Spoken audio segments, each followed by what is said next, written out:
presented by Ridhan Music.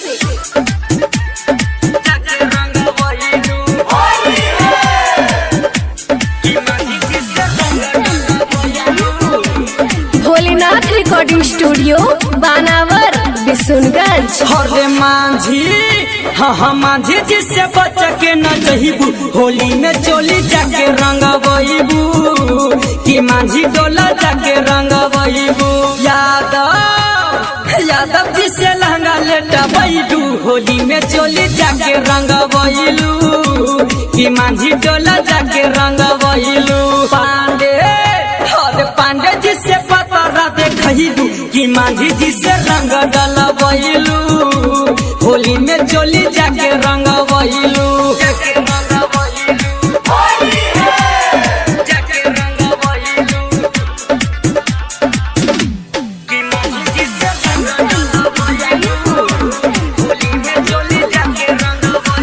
सोहंडा में गईलू गाल मिसबैलू संगे संगे ओ में होलिया में चोलिया के दासा बिगड़ल का करत रहू गेहूं में।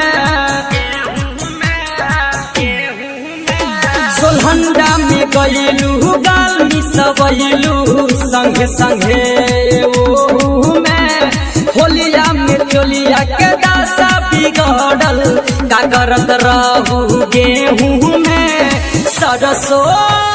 सरसों में बरसो धरबू कि मांझी जिससे रंग डला बईलू होली में चोली जाके रंग बईलू।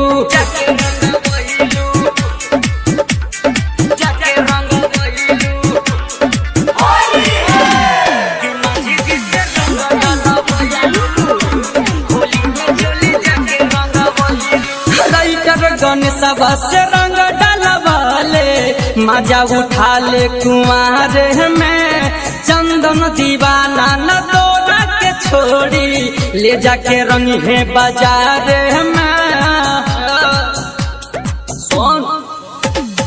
राइटर गणेश से रंग डलवाले मजा उठा ले कुंवर में चंदन दीवाना न तोड़ा के छोड़ी ले जाके रंगी है बाजार में।